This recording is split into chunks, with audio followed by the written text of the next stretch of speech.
పత్రికా సోదరులందరికీ కూడా నా యొక్క హృదయపూర్వక నమస్కారం. మరి ఈ రోజు చాలా సంతోషంగా ఉంది.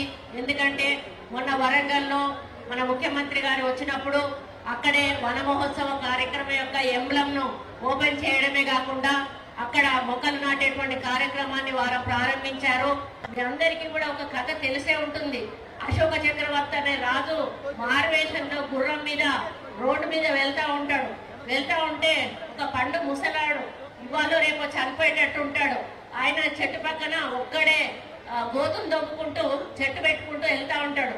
ఈయన వింతగా చూసి ఆ గుర్రం ఆపి కిందికి దిగి ఆయన దగ్గరకు పోయి, తాత తాత నువ్వు ఇంత ముసలోడివి, నువ్వు ఇవాళ రేపు చచ్చిపోయేటట్టున్నావు, మరి నీకు ఎంత ఆశతోటి మొక్కలు పెడుతున్నావు, ఈ మొక్కలు పండించే పంట నువ్వు తినే వయస్సుగా పెరుగు ఉంటావా అని చెప్పి అడిగితే ఆయన ఒకటే మాట అంటాడు, అయ్యా ఇది నా కోసం కాదు, మన భవిష్యత్తు తరాల కోసం నాటుతా ఉన్నా, మేము బాధపడ్డాము, మేము కష్టపడ్డాము, మన ముందు తరం వాళ్ళు కష్టపడకూడదు అంటే ఇటువంటి మొక్కలు పెంచాల్సిన అవసరం ఉంది అన్నప్పుడు దాన్ని స్ఫూర్తిగా తీసుకొని ఆ రోజు అశోక చక్రవర్తి రోడ్డు పక్కల కూడా చెట్లు నాటేళ్ళు. ఇది మనం చిన్నప్పుడు పుస్తకాల్లో చదువుకున్నాము.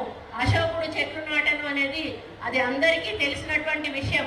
మరి అదే క్రమంలో మనం ఈ కార్యక్రమాన్ని కూడా వన మహోత్సవం 1950లో కాంగ్రెస్ ప్రభుత్వం కేంద్రంలో ఉన్నప్పుడు వ్యవసాయ శాఖ మంత్రిగా పనిచేసినటువంటి కేఎం మున్షి గారు దీన్ని ప్రారంభించడం జరిగింది. ఈ సంవత్సరం 75వ సంవత్సరం కాబట్టి దీన్ని వజ్రోత్సవ వన మహోత్సవంగా మనం పిలుచుకోవడం జరుగుతుంది.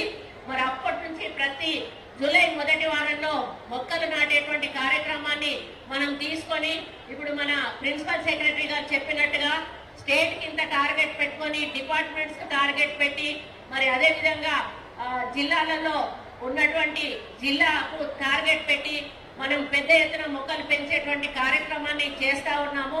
అదే పద్ధతిలో ఇళ్లలో కూడా మీరు అడిగిన మొక్కలు తప్పకుండా మరి ఫారెస్ట్ డిపార్ట్మెంట్ నుంచి అందియడం జరుగుతుంది. కాబట్టి మీరు కూడా మీ ఇళ్లలో కూడా మొక్కలు నాటుకోవాల్సిన బాధ్యత మీ అందరికీ కూడా ఉందని చెప్పి తెలియజేస్తా ఉన్నాను. నేనైతే చాలా పల్లెటూరు వాతావరణంలో పెరిగిన దాన్ని. ప్రతి ఎండాకాలంలో కూడా పల్లెటూరులోనే ఉండేదాన్ని. ప్రతి పల్లెటూరులో కూడా ప్రతి ఇంటి ముందట కూడా ఒక చిన్న పందిరి ఉండేది. ఆ పందిరికి ఒక మల్లె చెట్టు, లేకపోతే ఒక బఠానీ చెట్టు, ఒక జాజి పూల చెట్టు, ఇట్లాంటి చెట్లన్నీ కూడా ఉండేటివి. ఇప్పుడు కనీసం ఎక్కడన్నా చూద్దామంటే ఎక్కడా కూడా ఇంటి ముందట పందిరి ఉండదు, ఇంటి ముందట వాకిలు ఉండదు, నీళ్లు చల్లడం ఉండదు, ముగ్గు పెట్టడం ఉండదు. అంతా కూడా పల్లెటూరు వాతావరణం అంతా కూడా పట్టణ వాతావరణంగా మారి బండలు వేసుకొని పొద్దున లేచి పెయింటింగ్ ముగ్గులు వేసేసి బండల మీద నీళ్లు కొట్టేసి పనులు చేసుకునేటువంటి పరిస్థితి. అప్పుడు 4 గంటలకు లేచి ముగ్గులు పెడితే మనం రోడ్డెంబడి వెళ్తా ఉంటే ఈ రోజు పండగ ఉన్నదని ప్రతిరోజు కూడా అనిపించేటువంటి పరిస్థితి గతంలో గ్రామీణ ప్రాంతాల్లో ఉండే. కానీ మారుతున్న కాలాన్ని బట్టి మనం కూడా మారుతున్నాం, తప్పులేదు. కానీ కొన్ని